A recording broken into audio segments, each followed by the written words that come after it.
Hello friends, इस video में हम एनोमली स्कैन अल्ट्रासाउंड के बारे में जानेंगे।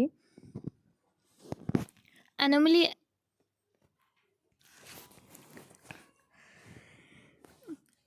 अल्ट्रासाउंड को किस किस नाम से जाना जाता है?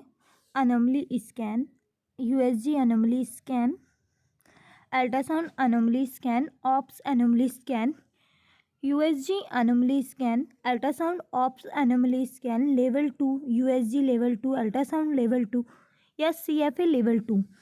इन सभी नामों से एनोमली स्कैन अल्ट्रासाउंड को जाना जाता है।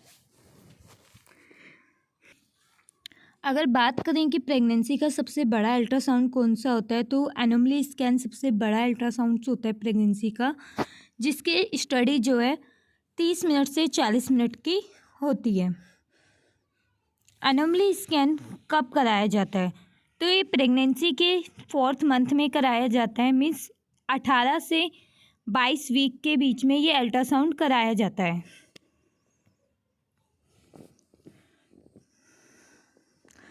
लेवल 2 अल्ट्रासाउंड करवाने की आवश्यकता क्यों पड़ती है, क्यों कराया जाता है? तो लेवल 2 अल्ट्रासाउंड जो है वो डॉक्टर्स प्रेगनेंसी के 18 to 22 वीक्स में आपको प्रिफेयर करते हैं। फेटस मीन्स बच्चे के जो अंग्स होते हैं, बॉडी पार्ट्स जो होते हैं, उनको जांच करने के लिए हाथ, पैर, आँखों के बीच में जो डिस्टेंस होता है वो, सिर, एब्डोमेन, सबका जो मेजरमेंट है प्रॉपर लेवल 2 अल्ट्रासाउंड में दिखाया जाता है। जैसा आप इस लेवल 2 की रिपोर्ट में देख सकते हैं, इसकी एक एक लाइन हम डिटेल में जो है जानेंगे इस वीडियो में।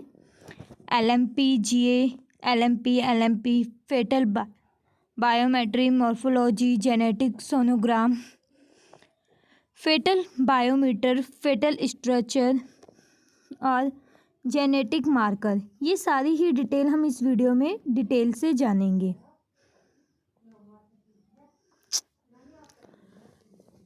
हमने जैसे कि रिपोर्ट में देखा था LMP, तो उसमें LMP डेट क्या होते हैं? LMP डेट होती है आपको लास्ट टाइम जो पीरियड्स आए हैं उसकी पहली डेट जो है वो कौन सी थी, तो वो आपकी LMP डेट कहलाती है। उसके बाद रिपोर्ट में दिया जाता है GA LMP और GA USG। GA LMP जो है वो आपके वीक्स दिए जाते हैं कि इतने जो है, GA LMP जो है वो आपके वीक्स दिए जाते हैं कि आपके कितने वीक्स जो हैं हो चुके हैं पीरियड्स हुए। और GA USG LMP जो होती है वो आपकी बाय मशीन कैलकुलेट की जाती है कि आपको इतने टाइम पीरियड से जो है वो पीरियड्स नहीं हुए हैं। इन अ गेस्टेशन एज मीन्स बेबी जो है जितने टाइम पीरियड से, जितने वीक्स से जो है वो बेबी है। LMP EDD और EDD USG क्या होती है? LMP EDD होती है जो आपने डेट बताई है, पीरियड्स डेट जो आपने बताई है उसके अकॉर्डिंग जो है आपकी डिलीवरी डेट क्या होगी वो आपको दी जाती है। वो आपकी LMP अकॉर्डिंग EDD आती है आपकी अकॉर्डिंग टू LMP। और EDD बाय USG जो अल्ट्रासाउंड हो रहा है उसके अकॉर्डिंग मशीन कैलकुलेट जो आपकी EDD डेट करती है कैलकुलेट, वो होती है। मीन्स आपकी जो डिलीवरी होगी वो कितने टाइम पीरियड पे होगी। फिर आता है आपका यूट्रस साइज। यूट्रस का जो साइज़ है वो दिया जाता है कि यूट्रस का साइज़ क्या है, ग्रेविड है या बल्कि है। दोनों का ही मतलब होता है कि हैवी होना, या इसके अलावा अंडरवेटेड भी डॉक्टर्स दे देते हैं कई बार। इसके बाद आती है फेटस की पोजीशन, यानी कि फेटस मीन्स जो बेबी है वो किस पोजीशन में है, केफेलिक पोजीशन में है, मीन्स बच्चे का सिर जो है वो नीचे की तरफ है, इंटरनल OS की तरफ है, वेजिनल के नीचे के पार्ट की तरफ है। ब्रिज बच्चे का सिर ऊपर है और बाकी धड़ जो है वो नीचे है। ऑब्लिक यू मीन्स बच्चे की जो पोजीशन है प्रॉपर उल्टी नहीं है बट ऑब्लिक यू है, आधा सिर उसका जो है लेफ्ट हैंड साइड को पुश हो रहा है। ट्रांसवर्स मतलब होता है बच्चा जो है वो उल्टा है। इसके बाद आता है फेटल बायोमेट्री। फेटल बायोमेट्री में हम BPD, HC, AC, FL और EFW के बारे में जानते हैं।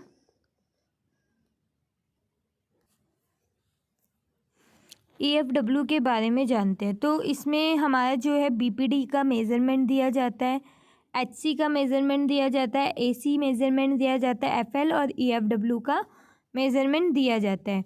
अब BPD क्या होता है? BPD जो होता है उसका मेज़रमेंट होता है, मीन्स बच्चे का जो सिर है उसका मेज़रमेंट किया जाता है कि कितना है, तो वो हमारा BPD कहलाता है। ये हमारे ऑप्स में भी डिटेल्स दी जाती है। फेटल बायोमेट्रिकल जो डिटेल्स होती हैं वो हमारी अल्ट्रासाउंड ऑप्स में भी दी जाती हैं। फिर आता है HC। HC होता है बच्चे का जो हेड होता है उसका सर्कुलर साइज में, सरकमटेंस में जो है लेंथ जो है मेज़र की जाती है, वो हमारी HC कहलाती है। AC बच्चे का अब्डोमन जो है उसका सरकमटेंस, मतलब गोलाई में जो है वो कितना है उसका मेज़रमेंट, वो हमारा AC कहलाता है। इसके बाद आता है FL। FL होता है बच्चे का फेमरल लेंथ, मीन्स थाई की जो लेंथ है वो बच्चे की कितनी है। इसके बाद EFWT बच्चे का वेट, EFWT कहलाता है। ये BPD है, HC सरकमटेंस में हो गया, AC अब्डोमन का गोल सर्कल में, फीमर लेंथ हो गई। ये CRL APD स्टमक का हो गया, PD हो गया। फिर आता है internal OS is close. Internal OS क्या होता है?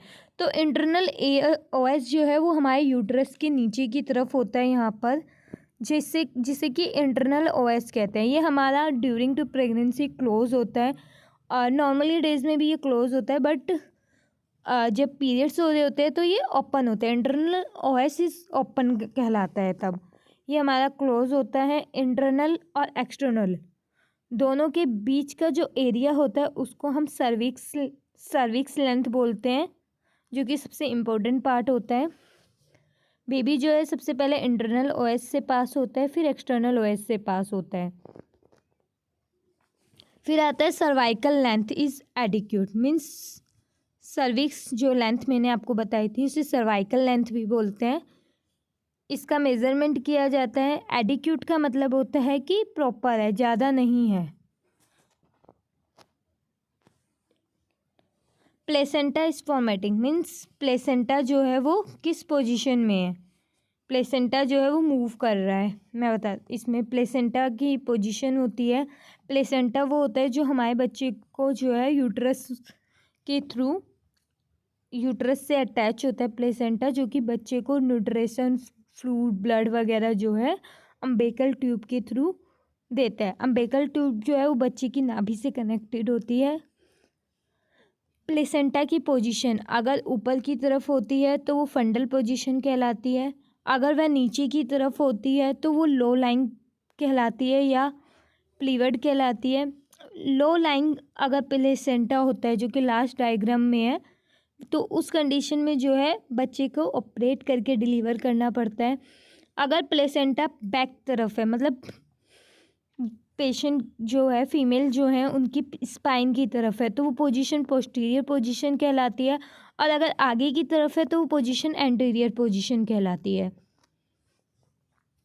रेट्रोप्लेसेंटा लीजन। रेट्रोप्लेसेंटा का मतलब होता है कि जो प्लेसेंटा है उसके पीछे तो कुछ शो नहीं हो रहा है, मीन्स ब्लीडिंग वगैरह तो कुछ नहीं हो रही है, वो हमारा रेट्रोप्लेसेंटा कहलाता है।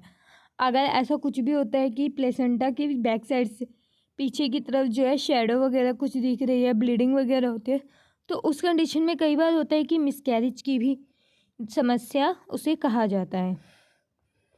लिक्वायर अमीनो इज एडिक्वेट, मीन्स जो बेबी होता है उसके चारों तरफ जो है वाटर होता है, फ्लूइड होता है, जिसे हम लोग अम्नियोटिक फ्लूइड कहते हैं, जो कि बच्चे को लिटिल लाइट शॉक देता है। फेटल कार्डियक एक्टिविटी जो है बच्चे की हार्ट बीट कहलाती है, कि बच्चे की जो हार्ट बीट है वो भी रिपोर्ट्स में लेवल 2 में दी जाती हैं। इसके बाद आता है फेटल स्ट्रक्चर। फेटल स्ट्रक्चर में जो है ये देखिए, ये सभी अभी तक जो हमने रिपोर्ट्स में पढ़ा है वो हमने फेटल बायोमेट्रिक का पढ़ा। BPD जो है बच्चे का हेड हो गया, हेड की लेंथ हो गई। HC हेड का सर्कमटेंस गोल सर्कल में हो गया, AC एब्डोमेन का सर्कल में हो गया राउंड, मतलब लेंथ हो गई कितनी है, FL थाई की हो गई कितनी लेंथ है। इंटरनल OS मैंने बताया आपको कि इंटरनल OS जो है वो बेबी जो सबसे पहले पास होता है, प्लेसेंटा जो खाना देता है, इसके बाद ग्रेड 1 या 2 या 3 दिया जाता है, ग्रेड 3 सबसे बेस्ट होता है इसमें। रेट्रो प्लेसेंटा, लिक्विड फॉर्म, ये सारा हमने फेटल बायोमेट्री का अब तक पढ़ा है। अब आता है फेटल स्ट्रक्चर। लेवल 2 की रिपोर्ट 3 भाग में बटी हुई है, फेटल बायोमेट्री, फेटल स्ट्रक्चर और जेनेटिक मार्कर। अभी हम फेटल स्ट्रक्चर के बारे में पढ़ेंगे।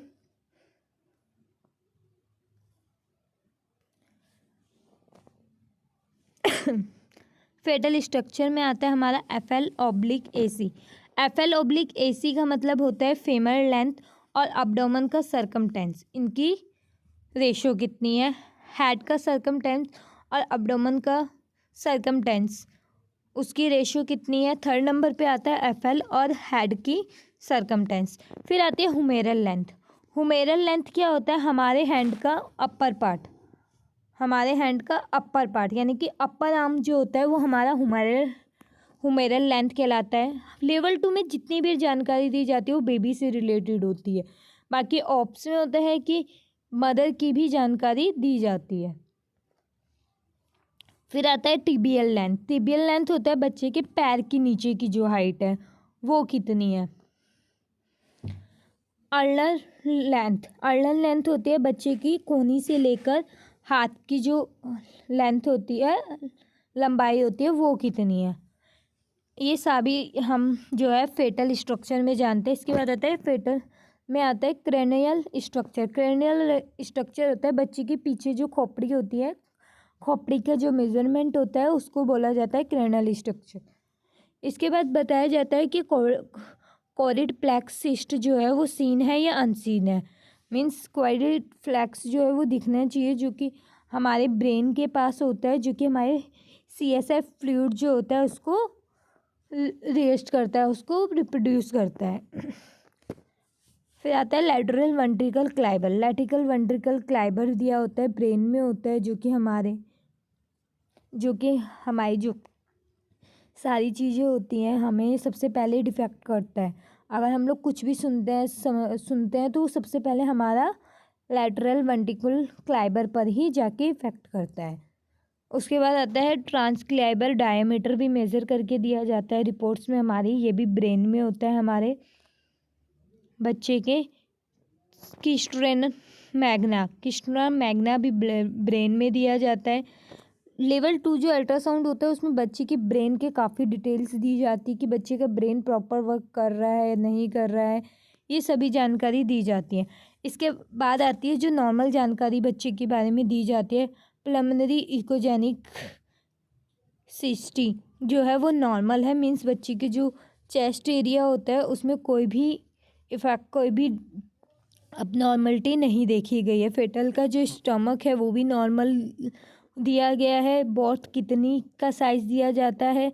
यूरिनरी ब्लैडर देखा जाता है, इसमें बच्चे की स्पाइनल जो रीढ़ की हड्डी होती है वो देखी जाती है। लिम्स सारे चेक किए जाते हैं और जो लॉन्ग बोन्स होती हैं वो चेक की जाती है। बच्चों का हैंड चेक किया जाता है और जो अम्ब्रेकल कॉर्ड होती है वो भी चेक की जाती है। सारी ही जानकारी लेवल 2 में बच्चे के चेक की जाती हैं।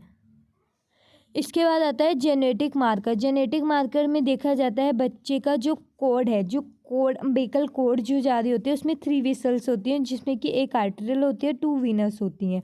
आर्टरियल जो है वो ब्लड को बच्चे के पास जो है मदर से बच्चे में फ्लो करती हैं, और वीनस जो है वो जो ब्लड पूरा पास होता है, वीनस वापस प्लेसेंटा की तरफ जो है मदर्स को ब्लड पास करती है।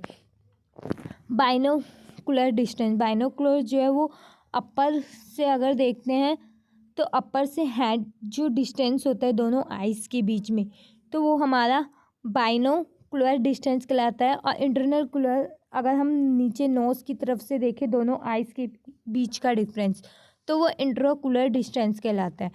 नसल बोन जो है बच्चे की नाक की लंबाई को कहते हैं।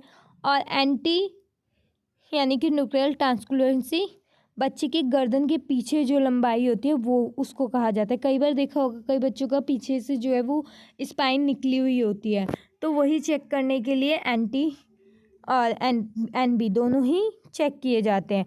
उसके बाद आता है कि फेटल फेशियल प्रोफाइल, फेटल की जो है वो फेस की जो प्रोफाइल है वो कैसी है।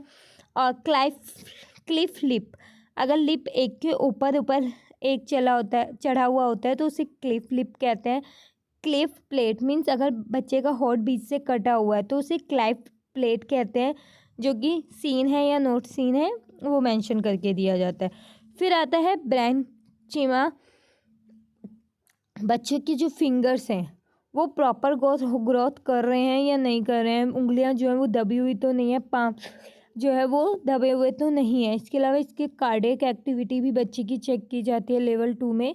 बट प्रॉपर कार्डियक एक्टिविटी के लिए फेटल इको बच्चे को एडवाइस किया जाता है लेवल 2 के टाइम में। यूट्राइन में जो है राइट यूट्राइन आर्टरी और लेफ्ट यूट्राइन आर्टरी दोनों को ही साइज मेज़र किया जाता है इस रिपोर्ट में।